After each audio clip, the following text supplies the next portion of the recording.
এক ধনকুবের, যিনি তার মেয়েকে রাজকন্যার মতো আদরে যত্নে বড় করেছিলেন। মণিমুক্তা, বহুমূল্যের অলঙ্কার, বিলাসবহুল পোশাক আশাক, সকল প্রকার বিলাসিতা, সমস্ত কিছুই ছিল তার নাগালে। কিন্তু হঠাৎ একদিন সেই পিতা এমন এক সিদ্ধান্ত নিলেন, যাহা শুনে চারদিকের লোকজন অবাক বিস্ময়ে হতবুদ্ধি হয়ে পড়ল। তিনি তার একমাত্র কন্যার বিবাহ দিয়ে দিলেন এক সাধারণ পরিশ্রমী যুবকের সাথে। কিন্তু কেন এমন হলো? কোনো অসহায়তা ছিল কি, নাকি পিছনে লুকিয়েছিল কোনো গভীর পরিকল্পনা? কেন এমন পদক্ষেপ নিলেন সেই পিতা, যিনি নিজে ছিলেন সম্পদের এক জীবন্ত উদাহরণ, যার কন্যার অহংকারের সামনে সকলে মাথা নিচু করত? তিনি কেন অকস্মাৎ তাকে এমন এক অস্তিত্বে ঠেলে দিলেন, যেখানে ছিল না শীতাতপ নিয়ন্ত্রণ যন্ত্র, ছিল না বিলাসী যানবাহন, কেবল ছিল ইট পাথর, বালু আর পরিশ্রমের ঘরমাক্ত ক্লান্তি? দোস্তরা, সম্পূর্ণ রহস্য উন্মোচন করতে এই কাহিনীটি অবশ্যই শেষ অবধি অনুসরণ করুন। তবে ভিডিওটি এগিয়ে নেবার পূর্বে এটিকে লাইক করে দিন, চ্যানেলটি সাবস্ক্রাইব করে নিন এবং মন্তব্যে আপনার নিজের নাম এবং আপনার নগরীর নাম অবশ্যই উল্লেখ করুন। দোস্তরা, এটি বিহারের পাটনা জেলার একটি বাস্তব ঘটনা। সেখানে একটি নাম ছিল যা নিজেই একটি স্বতন্ত্র পরিচিতি বহন করত, হরিশচন্দ্র গুপ্তা, যার একটি টেলিফোন কলে কর্মকর্তারা সারিবদ্ধ হয়ে দাঁড়াতেন, যার নাম শোনামাত্র ব্যাংকের ব্যবস্থাপক নিজের আসন ছেড়ে উঠে যেতেন, যার কন্যার জন্মকালে সমগ্র নগরীতে মিষ্টান্ন বিতরিত হয়েছিল। আজ সেই হরিশচন্দ্র গুপ্তার দৃষ্টিতে একটি অবসন্ন মলিনতা ছিল। তিনি নীরবে তার অসম্পূর্ণ নির্মাণাধীন ভবনের ছাদে গিয়ে উপবিষ্ট হয়েছিলেন। চতুর্দিকে হইচই ছিল, কোথাও ইট খসে পড়ছিল, কোথায় পরিশ্রমীরা হাস্যমুখে সিমেন্টের মিশ্রণ প্রস্তুত করছিল, কোথাও কেউ নলযুক্ত করছিল। কিন্তু হরিশচন্দ্রের দৃষ্টি ছিল বিহবল। তিনি কার্যের সচেতনতায় ছিলেন না, বাণিজ্যের সচেতনতায় ছিলেন না। তার মুখমণ্ডলে উৎকীর্ণ ছিল, আমি সমস্ত কিছু অর্জন করেছি, কিন্তু সম্ভবত কিছু অত্যন্ত প্রয়োজনীয় উপাদান হারিয়ে ফেলেছি। তখনই তার দৃষ্টিপাত ঘটল একটি যুবকের ওপর। সে অন্যান্য পরিশ্রমীদের মতো উচ্চস্বরে কথা বলছিল না, হাস্য করছিল না, বরং নিঃশব্দে একাগ্রচিতে কার্য সম্পাদন করছিল। তাকে লক্ষ্য করে যে কোনো ব্যক্তি বলতে পারত, এই যুবকটি দারিদ্র্যের মধ্যে লালিত হয়েছে, কিন্তু মস্তক অবনত করে নয়, বক্ষ উন্নত করে জীবনযাপন করে। হরিশচন্দ্র কিছু সময় তার প্রতি দৃষ্টি নিবদ্ধ রাখলেন। তারপর যেন কোনো বিচিত্র শক্তি তাকে সেই যুবকের নিকটে আকর্ষণ করল। তিনি ধীর গতিতে সিঁড়ি অবতরণ করে তার নিকটে উপস্থিত হলেন। পুত্র, তোমার নাম কি? জি, রাহুল। যুবকটি সরল প্রত্যুত্তর প্রদান করল। কতদিন ধরে এই কার্য করছ? যবে থেকে পিতা চলে গেছেন, পরিবারে আমি মাতার আশ্রয়। আর শিক্ষা?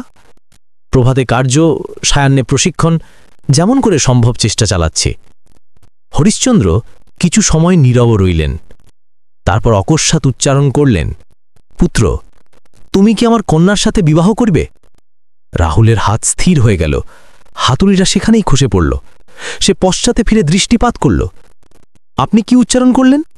আমি হাস্যরাস করছি না, আমি তোমার সাথে আমার কন্যার বিবাহ সম্পাদন করতে ইচ্ছুক। কিন্তু প্রভু, আমি তো একজন পরিশ্রমী। হরিশচন্দ্রের দৃষ্টি অশ্রু সজল হয়ে উঠল। হ্যাঁ, তুমি পরিশ্রমী, কিন্তু তোমার অন্তরে সেই সততা বিদ্যমান যা কোটি টাকাও লভ্য নয়। আর আমার কন্যার এখন কোনো অলঙ্কারের আবশ্যকতা নেই, একজন সত্যিকারের মানুষের আবশ্যকতা। রাহুল বিহবল হয়ে পড়েছিল। সে উচ্চারণ করল, মহাশয়, আমি কোনো কিছু অবগত নয়। আপনি যদি কোনো কিছু সম্পাদন করতে চান, তাহলে প্রথমে আমার মাতার সাথে আলোচনা করুন। হরিশচন্দ্র মৃদু হাস্য করলেন। এই মুহূর্তে চলো তোমার গৃহে। লক্ষ্মী নাম যেমন পবিত্র, স্বভাব তেমনই তীব্র ও অভিমানী। হরিশচন্দ্র গুপ্তার একমাত্র কন্যা। শৈশব থেকে এমনভাবে পালিত পোষিত হয়েছিল যে সে কখনো না শোনার অভিজ্ঞতা লাভ করেনি। বিদ্যালয়ে যখন প্রথম কোনো শিক্ষক তাকে তিরস্কার করেছিলেন, তখন লক্ষ্মী সম্পূর্ণ শ্রেণীকক্ষের সামনে ঘোষণা করেছিল, আমার পিতা ইচ্ছা করলে এই বিদ্যালয়টি ক্রয় করে নিতে পারেন আর তোমাকে কর্ম থেকে বহিষ্কার করতে পারেন। শিশুরা হাস্য করেছিল, কিন্তু একটি শিশু নীরব ছিল। তার অন্তরে দুঃখ অনুভূত হয়েছিল, কারণ সে অবগত ছিল যে এমন বাক্য মানুষের উচ্চারণ করা উচিত নয়, অভিমানের উচ্চারণ করা উচিত। লক্ষ্মীর এই অভিমান প্রতি বর্ষ বৃদ্ধি পেতে থাকল। সে উচ্চারণ করত, আমার পক্ষে কোনো কার্যই নগণ্য নয়, কারণ আমি কখনো নগণ্য কার্য সম্পাদন করি না। যখন সে মহাবিদ্যালয়ে প্রবেশ করল, তখন প্রত্যহ প্রভাতে বহুমূল্যের যান থেকে মহাবিদ্যালয়ের প্রবেশদ্বারে অবতরণ করত। কাঁধে বিখ্যাত ব্র্যান্ডের থলে, হস্তে বিলাসী মোবাইল এবং চলনে সেই অভিমান।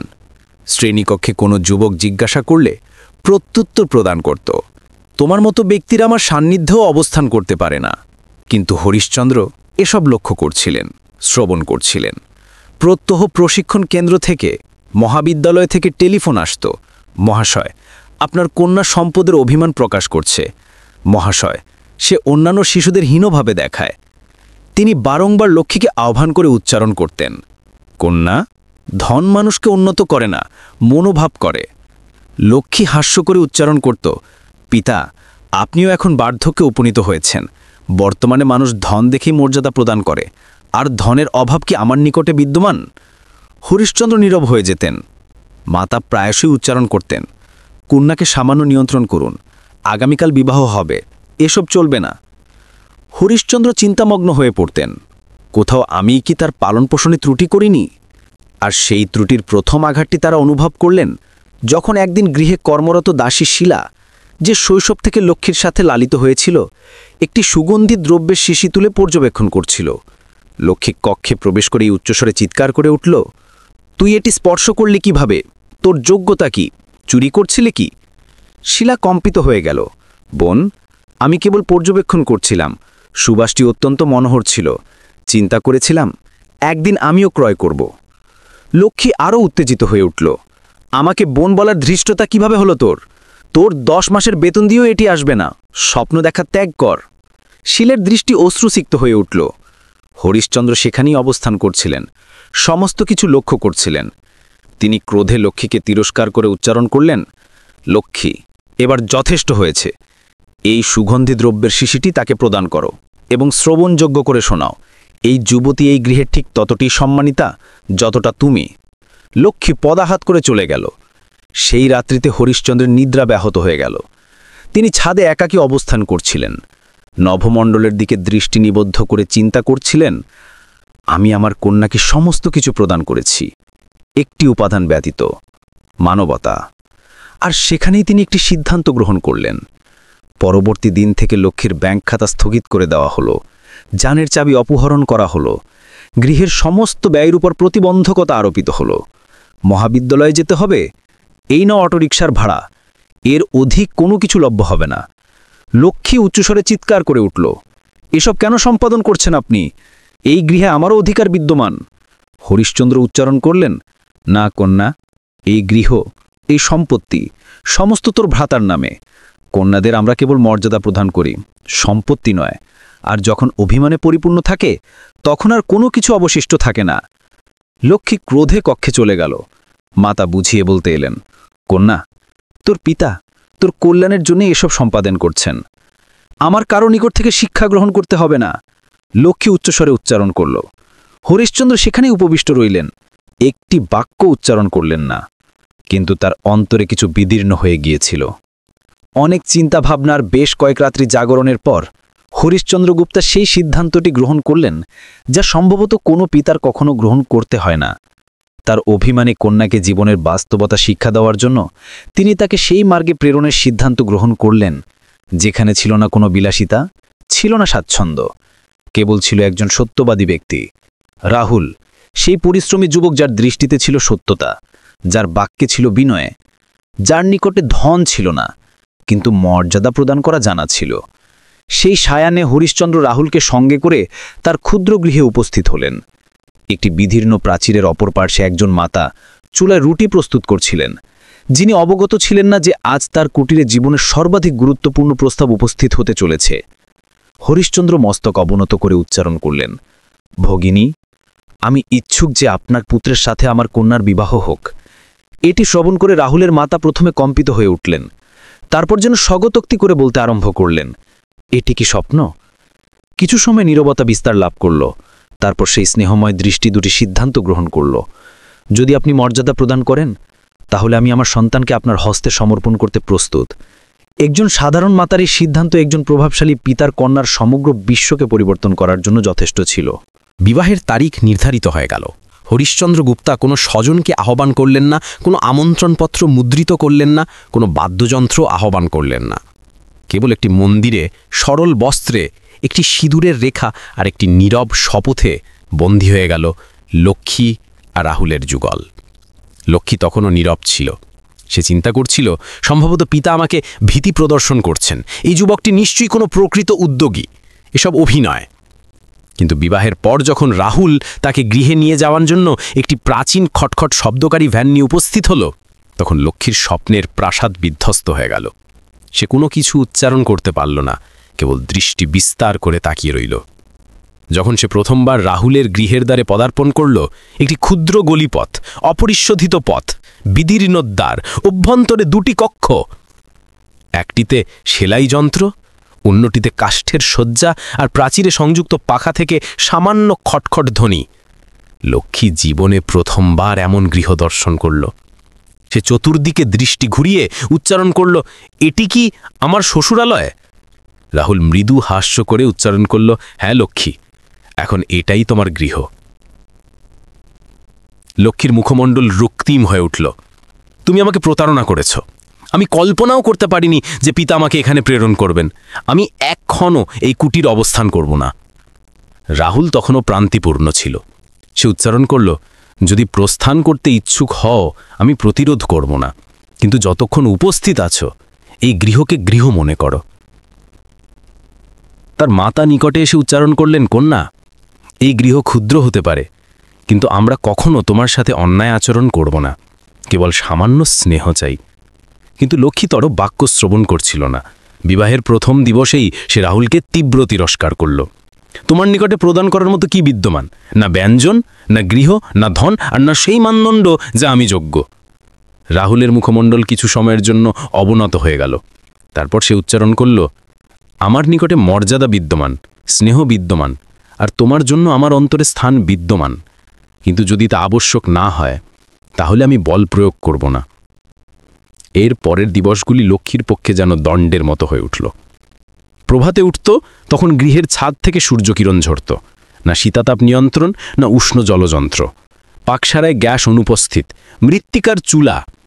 রাহুলের মাতা স্নেহ সহকারে উচ্চারণ করতেন, কন্যা, চলো শাকসবজি আনয়নে একসাথে যাই। লক্ষ্মী প্রত্যুত্তর প্রদান করত, আমি কোনো বাজারে যাই না, আমার বিখ্যাত দোকান ছিল। রাহুল কর্মস্থলে যেত আর প্রত্যাবর্তনকালে হাস্যমুখে উচ্চারণ করত, কোনো কিছু আনয়ন করব তোমার জন্য। লক্ষ্মী উচ্চারণ করত, হ্যাঁ, আমার পূর্বতন জীবন, তুমি কি তা আনয়ন করতে পারো? রাত্রিকালে ভোজন প্রস্তুত হতো, তখন লক্ষ্মী স্বীয়কক্ষে একাকী ভোজন করত। সে চিন্তা করত, শ্বশুরমাতার সাথে উপবিষ্ট হয়ে আলাপ করা, ভোজন করা, এটি তার মর্যাদার বিপক্ষে, যেন সে তাদের সমতুল্য হয়ে উপবিষ্ট হতে পারে না। রাহুল সমস্ত কিছু নীরবে সহ্য করত। তার মাতা একদিন তাকে উচ্চারণ করলেন, পুত্র, তুমি কি কোনো ত্রুটি সম্পাদন করেছ? রাহুল মলিনভাবে উচ্চারণ করল, মাতা, আমি তো স্নেহ প্রদান করেছি, সম্ভবত অত্যধিক প্রদান করেছি, তাই তার নিকটে এখন এর মূল্য অনুধাবন হচ্ছে না। কিন্তু মাতা মৃদু হাস্য করে তার মস্তকে হস্ত রেখে উচ্চারণ করলেন, পুত্র, স্নেহ যতটা নিঃশব্দ ততটা গভীর প্রভাব বিস্তার করে। আজ না হলেও আগামীকাল নিশ্চয়ই হবে। তোমার স্নেহ তার মনোভাবকে স্পর্শ করবে। আর সেই দিবসে উপস্থিত হল। একদিন রাহুল আর তার মাতা উচ্চারণ করলেন, নিকটে উৎসব স্থাপিত হয়েছে, চলো পরিভ্রমণ করে আসি। লক্ষ্মী মুখ বক্র করে উচ্চারণ করল, তোমরা প্রস্থান করো, আমি আসব না, আমার এসব উৎসবে কোনো আগ্রহ নেই। রাহুল কেবল উচ্চারণ করল, যথার্থ, তাহলে আমরা প্রস্থান করছি, গৃহের যত্ন নিও। এই বাক্যগুলো যেন লক্ষ্মীর বক্ষে বিদ্ধ হল। সে ভীতি অনুভব করতে আরম্ভ করল। যদি বিদ্যুৎ বিচ্ছিন্ন হয়ে যায়, যদি কেউ উপস্থিত হয়ে পড়ে, আমি একাকী কি সম্পাদন করব? সে দ্রুত উচ্চারণ করল, যথার্থ, আমিও প্রস্থান করছি, কিন্তু আমার অনুসারে চলতে হবে। রাহুল মৃদু হাস্য করে উচ্চারণ করল, তোমার অনুসারী তো আমার জীবন চলমান। লক্ষ্মী, রাহুল আর তার মাতা উৎসবে উপস্থিত হলেন। চতুর্দিকে জনসমাগম, খেলনা, চাট, মিষ্টান্নের সুবাস, কিন্তু লক্ষ্মীর অন্তর তখনও শূন্য ছিল। সে ইচ্ছুক ছিল যেসব যেন অপ্রিয়তিকর প্রতীয়তি হয়। কিন্তু কোথাও না কোথাও রাহুলের শান্ততা, মাতার স্নেহ আর সেই সরলতায় তাকে এমন কিছু অনুভূতি প্রদান করছিল যা সে জীবনে কখনো অনুভব করেনি। সে দোলনার শাড়িতে অবস্থান করছিল, তখন তার দৃষ্টি পড়ল সোনিয়ার ওপর। মহাবিদ্যালয়ের সেই সখী যাকে লক্ষ্মী সর্বদা উচ্চারণ করত, তুমি তো সৌভাগ্যবতী, ধনকুবেরের সাথে বিবাহ হয়েছে। কিন্তু আজ সোনিয়ার মুখমণ্ডল নিষ্প্রভ ছিল, দৃষ্টির নিম্নে কৃষ্ণবর্ণ চিহ্ন, ওষ্ঠে অবসন্ন হাস্য। আরে লক্ষ্মী, তুমি এখানে? সোনিয়া উচ্চারণ করল। হ্যাঁ, আর তুমি কেমন অবস্থান করছো?